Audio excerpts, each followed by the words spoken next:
ആരോഗ്യമന്ത്രിക്കെതിരെ പ്രതിപക്ഷ നേതാവ് പിണറായി വിജയൻ ഗൗരവമേറിയ വിഷയത്തെ മന്ത്രി ലാഘവത്തോടെ കാണുന്നു.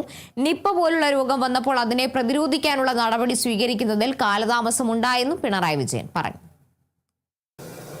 സാധാരണഗതിയിൽ നിപ്പ വന്നത് അദ്ദേഹത്തിൻ്റെ ഭാഷയിൽ എരണം കെട്ടവർ ഇരിക്കുമ്പോൾ ആ രോഗം ഇങ്ങോട്ട് വന്നതാണ് എന്നാണ് അദ്ദേഹത്തിന് തോന്നിയിരുന്നത്. ഏതായാലും ആ എരണം കെട്ടവർ ചെയ്തൊരു കാര്യങ്ങളുണ്ടായിരുന്നു.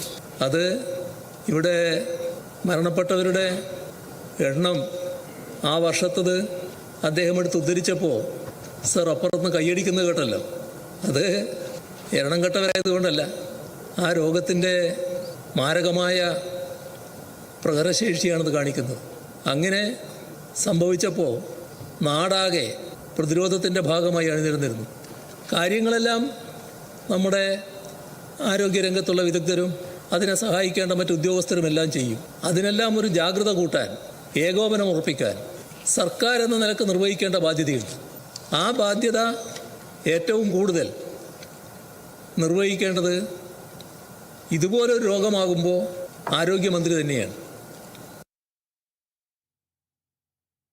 കശുവണ്ടി ഇറക്കുമതി അഴിമതി കേസിലെ കോടതി അലക്ഷ്യ നടപടിയിൽ ഹൈക്കോടതിയിൽ നിരുപാധികം മാപ്പ് പറഞ്ഞ് വ്യവസായ വകുപ്പ് additional chief secretary PA Muhammad Hanish ഹൈക്കോടതിയിൽ മാപ്പ് പറഞ്ഞു. നേരിട്ട് ഹാജരായാണ് ക്ഷമാപണം ഹനീഷ് അറിയിച്ചത്. അതേസമയം കേസിൽ INTUC സംസ്ഥാന പ്രസിഡന്റ് R ചന്ദ്രശേഖരൻ അടക്കമുള്ള